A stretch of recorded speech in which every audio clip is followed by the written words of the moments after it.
Hello बच्चों, मैं दीक्षा श्रीवास्तव। आज मैं आप लोगों को क्लास 12 के एडू कार्ड के सैम्पल पेपर 2 का क्वेश्चन नंबर 25 पढ़ाऊंगी।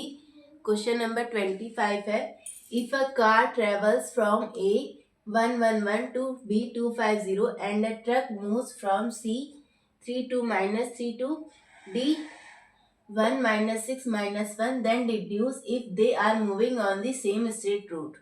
ठीक है, एक कार है जो ए से बी तक मूव कर रही है और एक ट्रक है जो सी से डी तक मूव कर रहा है। देन रिड्यूस करना है if they are moving on the same straight road. तो अगर इफ अ कार, जो कार है अगर मूव्स अलोंग ए बी, अगर ए बी के अलोंग मूव कर रही है तो ए बी के बीच का डिस्टेंस निकाल लेते हैं। तो ए बी के बीच का डिस्टेंस कैसे निकालेंगे? बी माइनस ए करके। तो बी माइनस ए कैसे करेंगे? ये बी क्या है? बी है 2i + 5j और 0k है। ठीक है, 0k तो लिखने की जरूरत है नहीं। फिर a क्या है? -i, माइनस कर रहा है ना इसलिए माइनस लगाए, -j -k।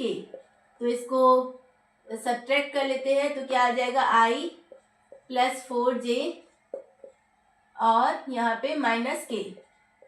ठीक है, अब ए बी का मैग्नीट्यूड निकाल लेते हैं। तो ए बी का मैग्नीट्यूड निकालेंगे तो अंडर रूट इस सब के कोफिशिएंट का स्क्वायर करेंगे और प्लस कर देंगे। 4 स्क्वायर प्लस -1 का स्क्वायर। तो ये क्या हो जाएगा? 8 9 और ये 10, नहीं सॉरी 16 7 और 17 और 18। तो √18 आएगा। तो इसको हम लोग क्या लिख सकते हैं? 3√2। ठीक है, ये लिख सकते हैं। अब है जो ट्रक है वो moves from C to D, यानी ट्रक मूव कर रहा है अलोंग सी डी। तो सी डी के बीच की डिस्टेंस निकाल लेते हैं। तो सी डी की डिस्टेंस कैसे निकालेंगे? पहले डी लिखेंगे, डी -a करेंगे ना। तो i -6j -k -c, तो -3i -2j +3k। अब सब्ट्रैक्ट कर लेते हैं तो क्या आएगा? -2i -8j +2k। ये आ गया।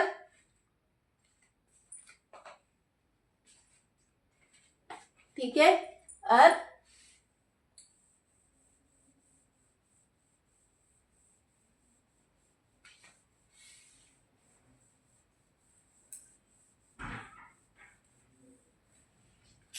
अब इसका भी मैग्नीट्यूड निकाल लेते हैं। तो सी डी का मैग्नीट्यूड निकालेंगे तो -2 का स्क्वायर प्लस -8 का स्क्वायर प्लस 2 का स्क्वायर। तो क्या होगा? 64 + 4 68 और +4 72, √72। तो इसका हम लोग निकालेंगे तो क्या होगा?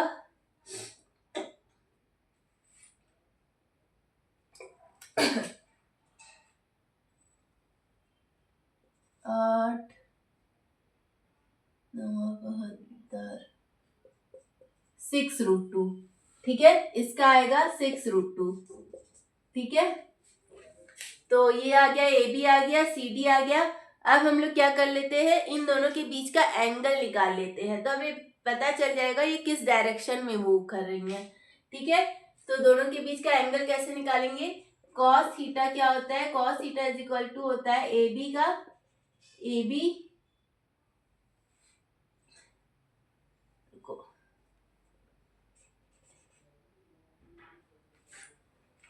बी डॉट सी डी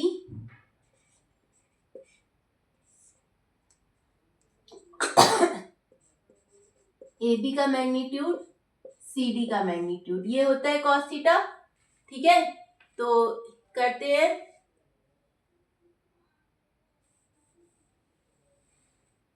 तो कॉस थीटा = क्या आ जाएगा?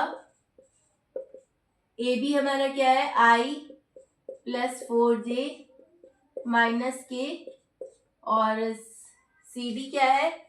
-2i -8j +2k। और दोनों का मैग्नीट्यूड लिख लेते हैं। ए बी का मैग्नीट्यूड क्या आया था 3√2 और सी डी का मैग्नीट्यूड क्या आया था 6√2। ठीक है, अब इसको कैलकुलेट कर लेते हैं। तो इन दोनों का डॉट प्रोडक्ट करेंगे तो क्या आएगा -2, 8 चौको 32, -32 और यहाँ पे -2 और इधर करेंगे तो 6 3 जा 18, 18 2 जा 36। तो यहाँ पे इसको प्लस करेंगे 34 और 36 -36/36 यानी कॉस थीटा की वैल्यू क्या आ जाएगी -1। कॉस थीटा की वैल्यू क्या आ जाएगी -1। तो theta is equal to theta की वैल्यू क्या हो जाएगी, थीटा की वैल्यू हो जाएगी 180 डिग्री, क्योंकि कॉस 180 डिग्री का मान होता है ना -1। तो थीटा की वैल्यू क्या आ जाएगी 180 डिग्री। यानी ये जो कार और ट्रक है ये सेम स्ट्रेट रोड पे तो मूव कर रहा है लेकिन अपोजिट डायरेक्शन में मूव कर रहा है। 180 डिग्री का मीन्स क्या हुआ कि ये दोनों अपोजिट डायरेक्शन में मतलब ऐसे मूव कर रहे हैं। ठीक है, तो ये लिखेंगे car and truck moves in a same straight road but in opposite direction. ठीक है, ये लिख लेंगे, आप लोग इसको नोट कर लीजिए।